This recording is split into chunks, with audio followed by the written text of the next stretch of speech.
All right. Hi, you guys. I'm just doing a quick 30-minute, 30-ish minutes, I hope, video of kind of something that I do with myself every day. I usually do this with myself for about like 45 minutes to an hour every day, but I'm trying to just introduce something to you and shorten this stretch and recovery session to just 30-ish minutes. I have no one here with me, so I'm just winging it by myself. Follow along as best as you can. I will do my best to explain everything I'm doing. And then I will go through a series of different stretches and core exercises. And then I will try to layer some information on top of it. Just pieces of information that I layer on top of my stretches. So I might talk about the floating of the spine, applying more oil to your joints, how to spread and distribute the weight, so the stretch can reach its best potential. Also, there is a class going on. So if weights are being put away and you hear a bunch of noises, that's what it is. But just try to focus. All right. So first of all, grab a foam roller or a kind of bigger massage ball, and then a smaller kind of, if you have a lacrosse ball or something a little softer, even a tennis ball, I think would be great. And then if you have 3 towels that you can fold up and put under your knees, so we can do a lot of table, we're gonna be doing a lot of tabletop stretches and exercises. So try to grab those things for yourself, and then we'll start. You can pause the video right now and then we'll move on. Okay, so first things first, grab your foam roller. This is a foam rolling routine that I do with myself every day. So I'm just gonna start with putting the foam roller on my lower back, rolling back and forth, trying to keep my spine and my back space as soft as possible. And I'm really just using my feet to push and pull.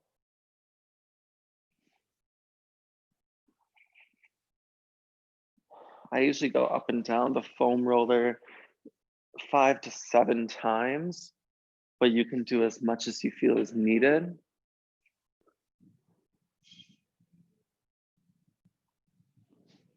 From here, I reach my arms up overhead, I put my hands on the floor, and then I just start going back and forth on the foam roller and using my hands to push and pull my body and trying to keep the backs of my hamstrings as relaxed as I can. And then I start to just go one leg. I'm using my right leg right now, and I start to rotate my body so I can foam roll on my IT band. My left foot's in front of my right thigh. And again, you don't have to put a number on this, just as long as you're foam rolling the area that is tight. And so I eventually flip to my quad, going back and forth. And then I start rolling the inside of my inner thigh, an area that I feel a lot of people really neglect. From here, I go back to my T-band, and then I actually go on my hands. And so most of the weight is on my hands, the weight being directed to the floor. And then I start foam rolling the space that's between my fibula and my tibula. So tibula, fibula and tibia, thanks. Just this fleshy area that's on the outside of the shin. And then from there, I flip back to my hamstring and I actually start foam rolling my calf space.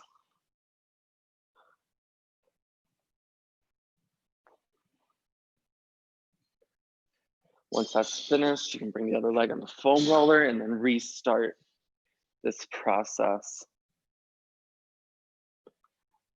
So right now I'm on my left leg and I'm foam rolling the fleshy area between the back of my knee and my cyst bone, or my butt for those who don't know where their cyst bones are. Start to rotate the body, starting to foam roll the outside of the thigh or IT band area. Even try to get your glute to be rolled in there sometimes. And then rotate your body a little more to foam roll the quad area. Do as many number of repetitions as you like. This is really for yourself, going off of your own timing and your own need. I'm already foam rolling the middle of my thigh. And then I'll go up to my hands and start to foam roll the outside of my shin, just the fleshy area. Try not to roll over any bone.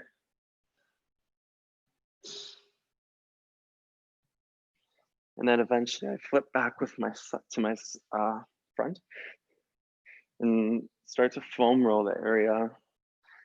That is your calf, the area between the backspace of your knee, and the backspace of your ankle. Good. You can release, get rid of the foam roller now. And then we need to massage our feet. You can either massage your feet with your hands. That's what I like to do. I feel like I can get a little bit more in there. And then this way I'm kind of just activating my forearms and my hands for the class as well. Or you can use a really tiny massage ball if you want to really dig in there.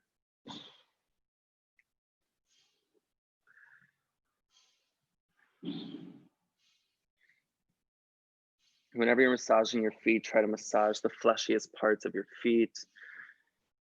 And let your hands be soft as well. You don't want them to be tense already. Just doing something gentle. Trying to spread the toes as much as you can. Even massaging the area where the phalanges of your toes connect with the metatarsals.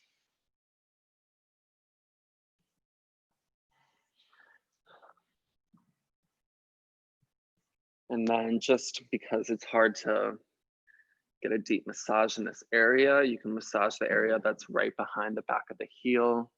Excuse me, right above the heel area, kind of where your soleus is. It's kind of where the calf connects with the ankle. It's always a tense area. Okay, switch feet.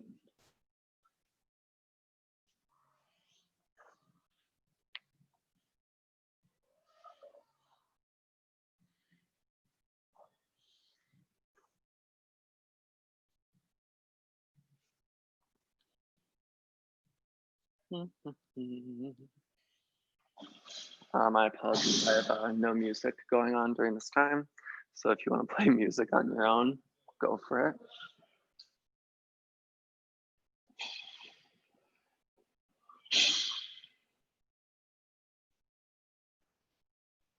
My right foot always needs a little more loving than my left foot, so I'm already massaging the area where the calf connects with the ankle, the soleus area.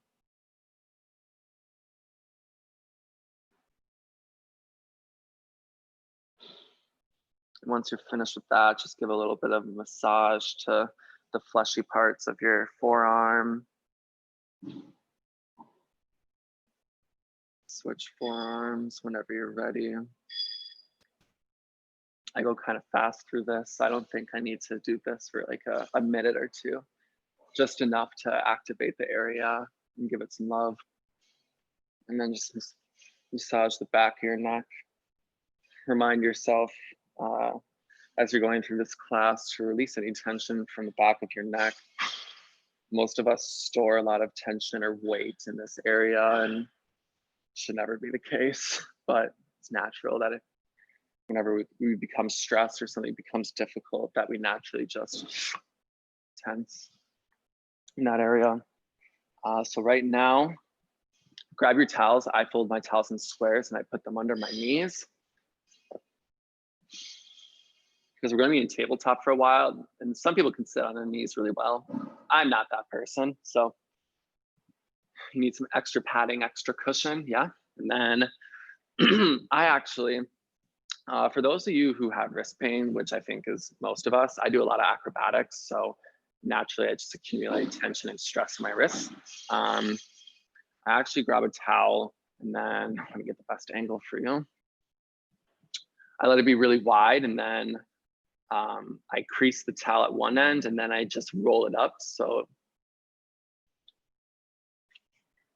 it's kind of just this cylinder. And so I kind of go like shoulder width apart, and then in tabletop, you want to feel that the towel, the rope is kind of taut. And then I rotate my wrists. So I kind of make a fist shape, and that my fists are parallel with the floor. It's probably isn't the best angle, so excuse me for that.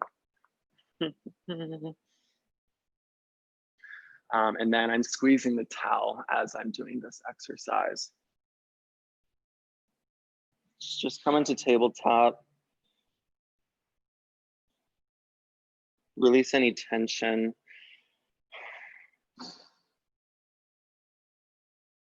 And as you're doing this tabletop, you can think about having a floating spine, kind of imagining that your spine is in a pool of water.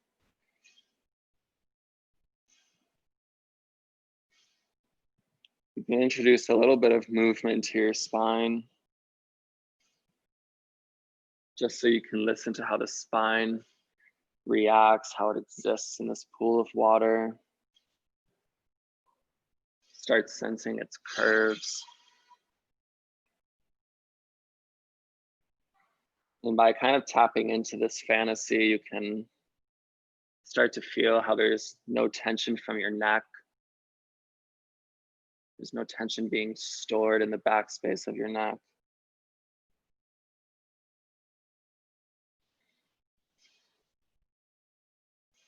And just remind yourself how the spine, there's two ends of it. You have the tailbone area, but then also the other end of the spine, it actually goes in the area that's in between your ears. It's kind of how the head rests, or the skull rests on the spine. So just remind yourself of that the spine doesn't just end here in the back. Okay, let's go through this.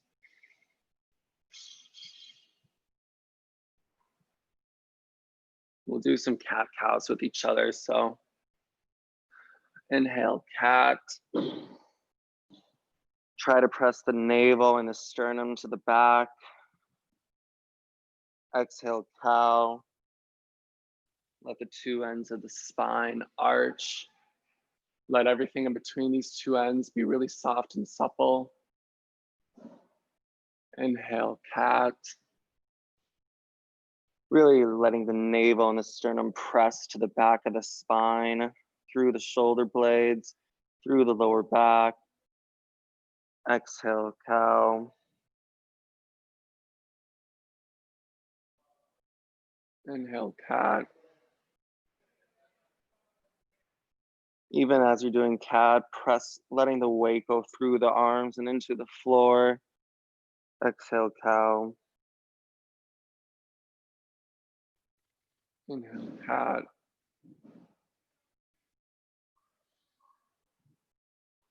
Exhale, cow.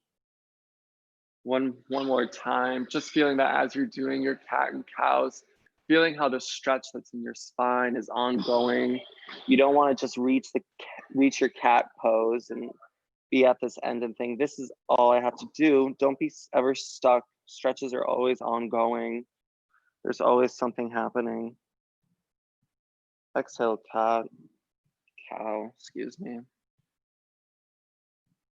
Okay, begin to circle your head and your pelvis. Start to circle them in a clockwise or a counterclockwise direction. And as you're doing this, really listening to the state of your spine, listening to how the weight can be spread, how it can be distributed throughout the body. Don't just give the spine the burden of all your weight, or even your knees.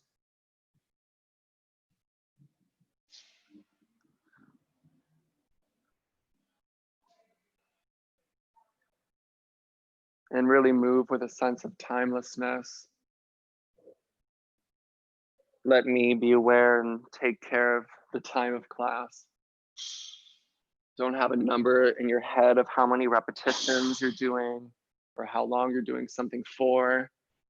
Kind of defeats the purpose and the experience of your stretch and of your movement. Change directions if you haven't already.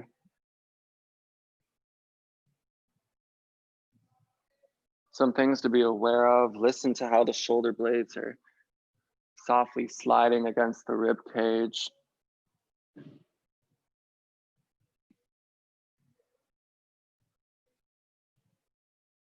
Listening to how sinewy the spine is. How as you're moving the spine, there's kind of a, I don't know the noun or how to describe it, but the spine is very sequential. Listening to how it's rounding, how it's curving. Hey, Xtina.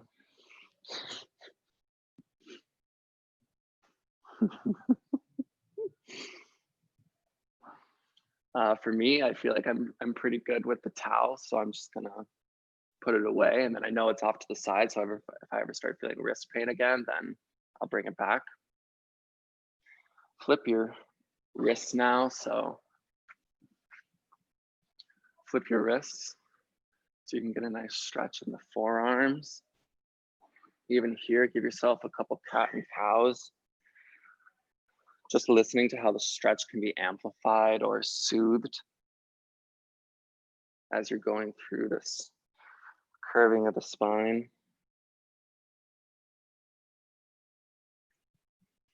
Good, release that. We're gonna go through tabletop exercise that I do with myself every day. So release your right leg to the back. I'll actually release my left leg just for you, just so you can see. And then start shifting your weight back and forward, just so you can kind of,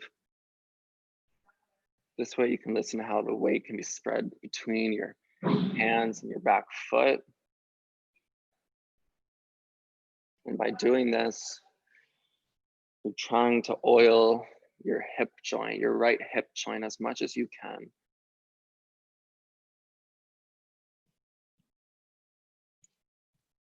Really tap into how the hip is meant just to fold and to unfold. Try not to activate your hip. That's not the point. Really actually try to move from your spine, move from your hands, and move from your feet. Let these areas be the ones that you're trying to activate. Your hip is really it's meant to be passive. Your hip is really just meant to fold and unfold. So don't activate from there. Okay, float that left leg off the floor.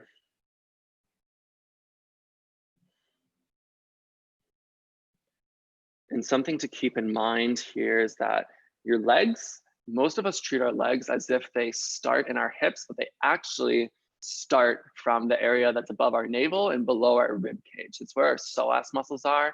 That's why when you see like ballet dancers, they can use their legs so well. It's because they don't treat their leg as if it's just attached to the hip and that's your leg. They, the main engine for their leg and for how they move the leg, it actually comes from this area that is above the navel and below the rib cage. So just start to tap into that a little bit. Okay, now we can really start. So inhale, bring your knee and your nose together in the center, rounding the spine. Exhale, draw the foot and the nose away from each other. Kind of like going through your cat-cows, right? Where you're just adding one leg into the air. Inhale, knee to nose. Exhale, draw them away. Inhale, knee to nose. Exhale, draw them away. Let your right arm float out now. Balance is a little more difficult. And this time it's like knee, nose, and elbow all draw together in the center. And then they spread apart. Exhale.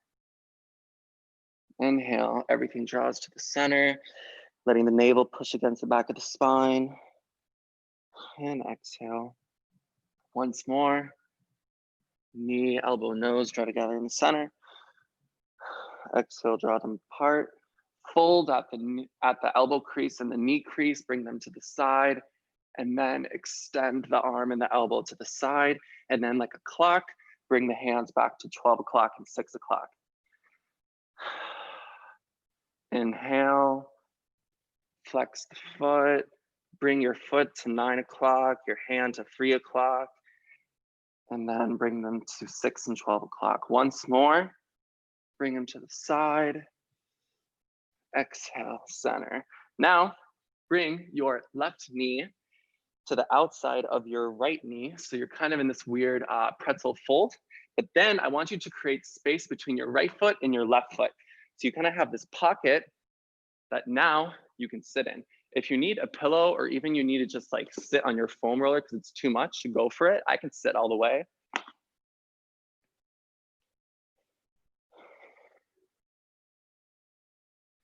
Here, I feel kind of a stretch everywhere going on in my pelvis, but you really want to feel a stretch in your right glute if your right leg is on top of your left leg right now.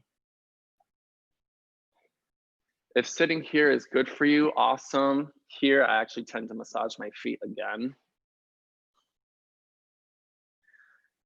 But if you want to go for a little bit of a deeper stretch, really fold at the hip creases and just bring your forehead softly to your knee. I can already feel how I'm pretty tight this morning, but I also woke up only like 45 minutes ago.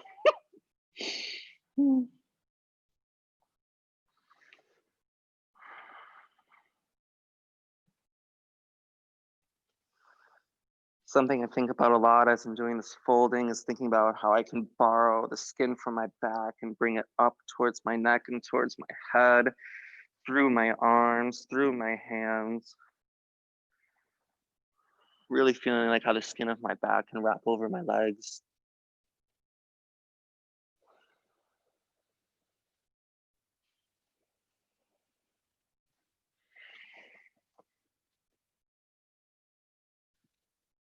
So bring your torso back up and then softly just float back to the position that you were in before. Left leg hovers over. And then actually grab your right hand, bring it to the inside of your left foot. If you're already feeling so much of a stretch here, cool. If you're like, I can't even connect my left hand and my right foot, use this towel, hook it onto your right foot. So now I can actually do this. Ooh, this is kind of nice actually. It's a neat little discovery. But if you can, connect your right hand to the inside of your left foot. Make sure your hips are pretty square. And then all you need to think about is kicking your left foot into the right hand, and that should create a ripple effect throughout your shin, your thigh, your torso, and then feeling a stretch in your upper arm as well. Play with the position of your head. I like to keep my head up facing forward, and then release that. And bring your left leg down. That's just one side.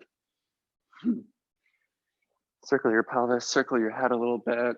Just oil the joints a little bit, refresh. And let's start the other side. Float your right leg up in the air. I know this isn't the best angle, but you saw the left side, so you exactly kind of know what I'm doing. Inhale, knee to nose, really folding at the hip crease. Exhale, draw them apart. Inhale, knee to nose. Exhale, draw them apart. Something to also think about is how there's kind of a thread between your toe and your head. Try to think about listening to that thread, listening to the distance that's between your foot and your head. Inhale, knee to nose. Exhale, let them drift apart. Float your left arm into the air as well. Inhale, knee to nose, elbow to nose. Exhale, drift them apart. Now the thread is between your head and, your left hand and your right foot. Inhale, bring knee to nose, elbow to knee. Exhale, drift them apart. Once more. Everything comes to center. Bye, love. Likewise. Exhale, drift them all apart. Again, fold at the left elbow crease and your right knee crease. And then extend them long to 9 o'clock and 3 o'clock. With straight limbs. Go to 12 o'clock and 6 o'clock now. Same as the other side. Yeah, we're gonna do this 3 times. Inhale, 3 o'clock, 9 o'clock. Exhale, 12 o'clock and 6 o'clock. Really try to breathe. Inhale, 9 o'clock to 3 o'clock. Exhale, 12 o'clock, 6 o'clock. Once more on your own. It's a real good core burner. And bring them back. Bring the right knee on the outside of the left knee. Create space between your right foot and your left foot. And then sink your pelvis in the middle.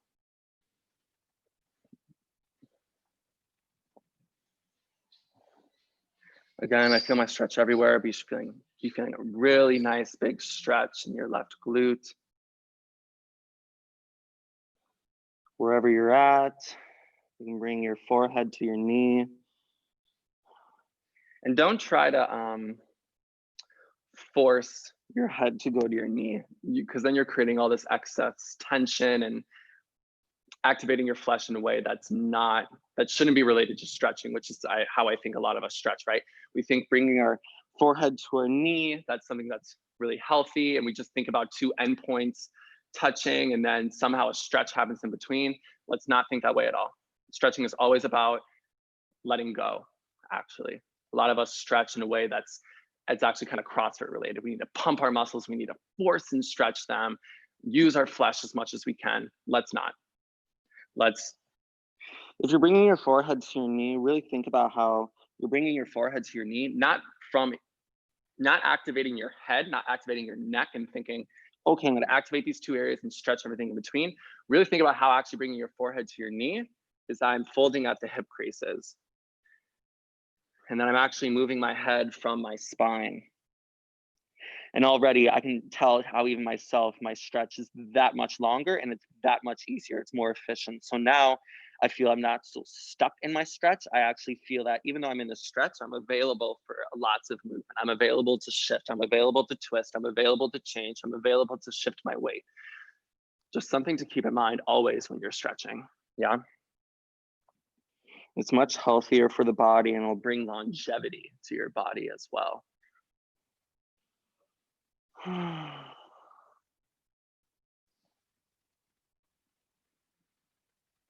Good, that's my TED Talk. Thanks for listening. Massage the bottoms of your feet a little bit if you feel any tension. Cool, float back up to the position that you were just in with the right leg floating above the air. Nice wide collarbones. Now reach your left hand to the inside of your right foot. You can use the towel again. And then from here, just kick the right foot into your left hand. Creating a big stretch between your right thigh and your left shoulder. I even feel my upper arm and my forearm a little bit. It's very nice. Trying to maintain as much length as you can. And breathing. Good, release that. Bring it back down. Do just a few cat-cows, a little bit of rolling your head and your pelvis.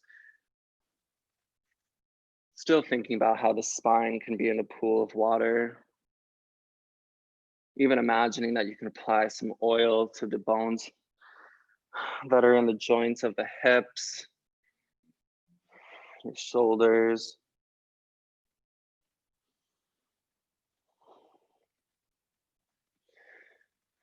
Good. Get your hands and feet.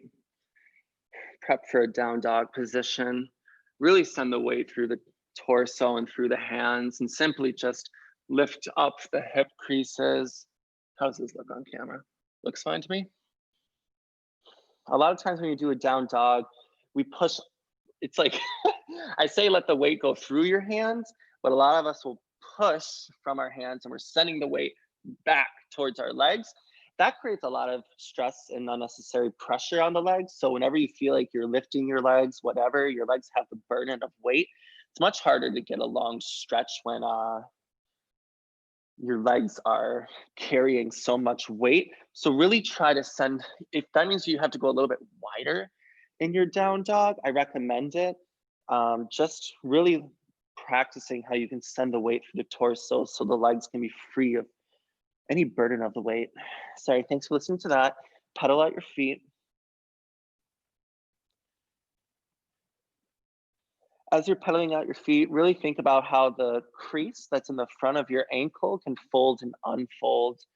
So each time you flex your foot, you want to try to increase the crease that's in the front space of your ankle. This will help stretch the calf muscle out that much more, and then also increasing the stretch that's in the back space of your knee.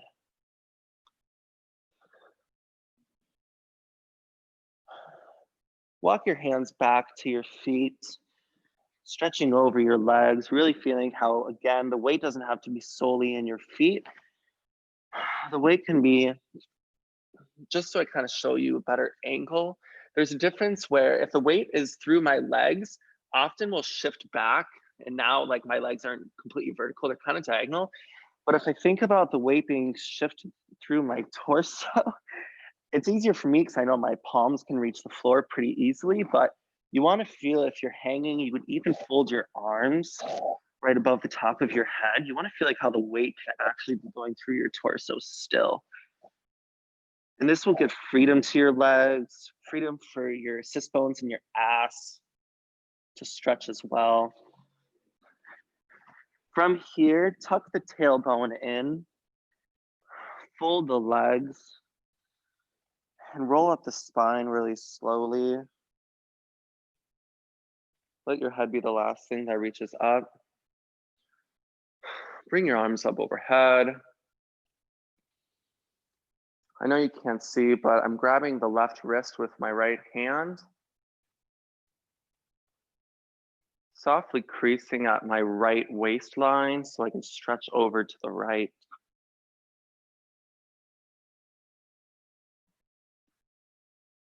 Softly ripple the spine back to center.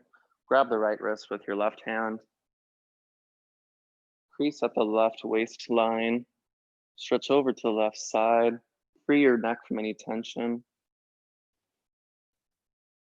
Ripple your spine back to center. I'm just changing angles. You don't have to, just so you can see. I'm placing my hands above kind of the top of my butt, right where my hips are. And then I'm not, the way I'm initiating this is I'm softly just pushing my hands against my hips and against my waist. And I'm allowing this wave to travel up the front of my spine, resulting in a nice back arch.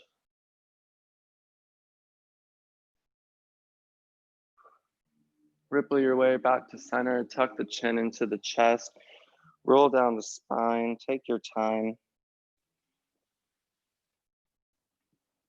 Lift up your spine halfway, the legs remain the same. Inhale and exhale, fold at the hip creases, let your torso come over the spine. Walk your hands out to down or into a plank, and we'll do a mini chaturanga, which is really just a push up, but then you add back arch. Really thinking about how the hips can be pressing down into the floor. Tuck the toes, and then raise your hips up again to a down dog position. Again, weight going through the upper torso. Walk your hands back to your feet. Tuck the tailbone in. Roll up the spine nice and slow.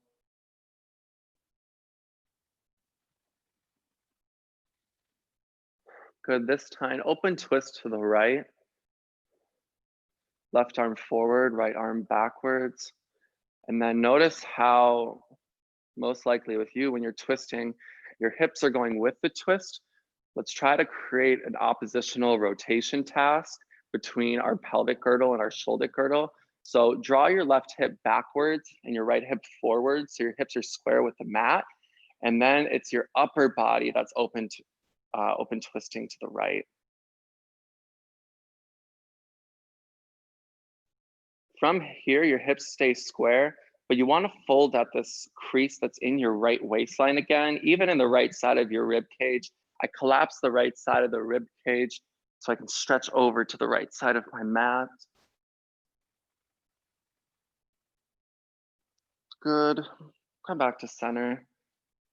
Open twist to the left, keeping your right hip backwards and your left hip forward so they're square with the mat. And then just rotating the shoulder girdle. Left arm backwards, right arm forwards.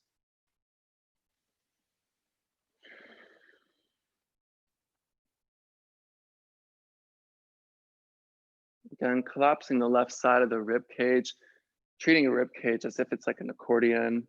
So if the left side is collapsing inwards, the right side of the rib cage gets to open and express that much more. Slinky your way back to center.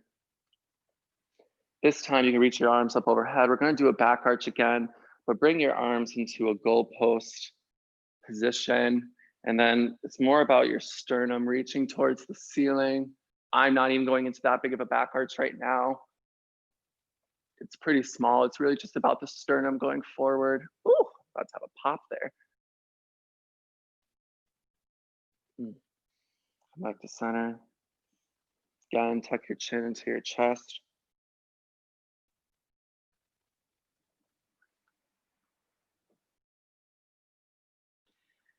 Lift your torso halfway.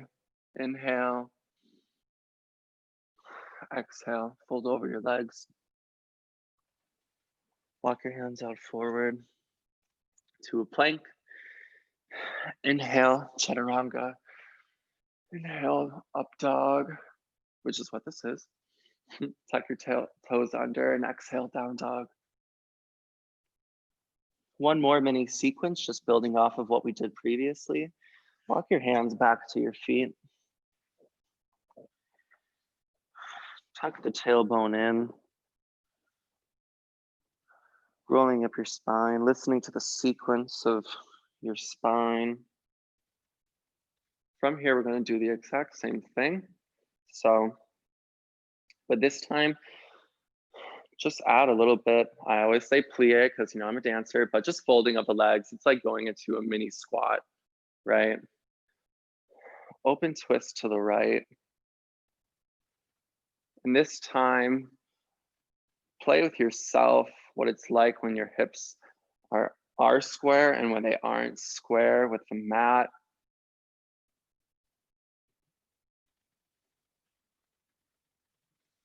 And then from here, we're doing exactly what we did before, where we crease at our right waistline, collapsing the right side of the rib cage. We're still stretching to the right.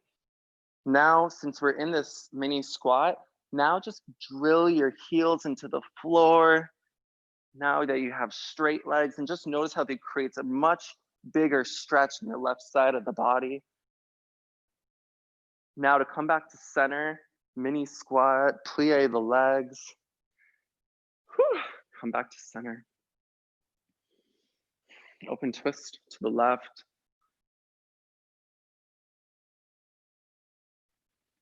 Again, for your own research, playing with how your hips are square and unsquare with the mat. Square your hips with the mat now. Collapse the left side of the rib cage. And then whenever you're ready, drill your heels, your entire feet into the floor to stretch the legs, and you should get a much bigger stretch on the right side of your body. Just plie the legs, come back to center. We'll do another back arch again. Just like what we did the first time, just placing your hips on top of your glutes, pushing your hips forward from your hands, not your hips. From your hands, let your hips be really passive, and letting that wave travel up the front of the spine, resulting in the back arch. You should be able to talk just like this when you're in a back arch. If you can't, you need to dial it back like 25% or 50% or 75%, wherever you're at. Come back to center, tuck the chin into the chest, rolling down the spine. Lift your torso halfway. Fold at the hip creases again. Let your torso fold over your legs. Fold the legs, walk out towards a plank. Chaturanga. Inhale, up dog. Exhale, down dog. Pedal out the feet once more. Good. Drop your knees to the floor. Bring your sits bones back to your heels. Make sure you're pointing the feet so the front spaces of your feet are touching the floor. And then you're just entering a little bit of a child's pose. Really sending the hips backwards and your upper body forward. I'm reaching with my hands forward as my hips are being sent backwards. By doing this, it results in a nice stretch in the lower back.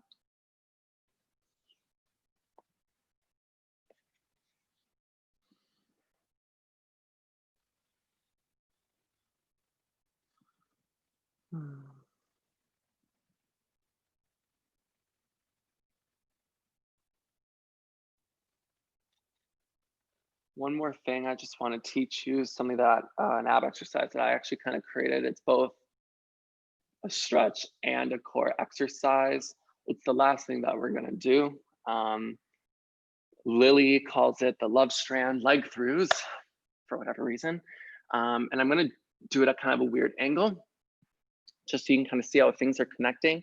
My body enters this Pfeiffer scissor position. So my left leg is, both my legs are straight. They can be bent if you like. I'm a little more flexible than usual, right? So my left leg is floating off the floor. My right leg is in the air, kind of at a right angle. My left hand connects with my right big toe. And notice how I create this hoop. So from here, I use my right arm on the floor as kind of a support. And my torso and my hips have keep integrity into where they are right now. I don't do a lot of shifting or twisting there when I'm doing it, but I bring my left knee towards my chest through this hoop. As I'm doing this, my right leg folds a little bit, and then I drive my left heel towards the ceiling, and then I simply just reverse the action. I fold at my left knee, my left leg goes through this hoop, and then as my left leg or my left heel drives towards the front of the room, I stretch my right leg back up towards the ceiling. Now I'll do it a few times without me talking so much. Folding at the hip crease, my leg goes through, and then I simply just reverse the action. Do this 5 times on your own. It's a real good, it's a core cruncher, but at the same time, it's a stretch, just activating a bunch of new muscles. If I'm to do it on the other side, with my left leg up in the, with my right leg floating off the ground and my left leg facing the ceiling, my right hand connects with my left big toe, my left arm supports me, and I bring my right knee into my chest, and then I just reverse the action. Do this 5 times on your own. I'm only gonna do a 3. Whew. Just feel a little bit of a core burner there.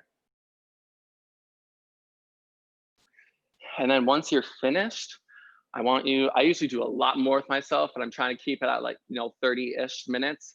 I grab the foam roller and I'll either re-foam roll myself, or I put the foam roller just below the shoulder blades. And then I just lay like this for a couple of minutes, just so my chest can be expressed and I don't have to feel like I'm pushing my chest forward. I can be very passive in this. Just lay here for a minute or two, or whenever you feel it's ready. And then during this minute or two, however long you want to take, just shift the foam roller down a little bit. So right now it's kind of where my waistline is. It's kind of by the bottom of my rib cage. And then in increments, I just let the foam roller shift down. Right now it's in the lower back, right above the tailbone.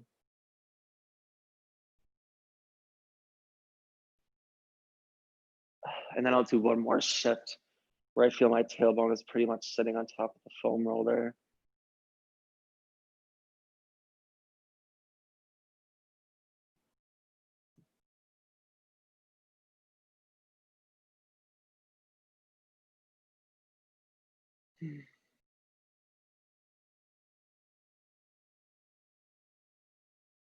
Whew. Groovy. All right. Well, that's it. I hope that was 30-ish minutes long. I'm gonna find out after I edit this video.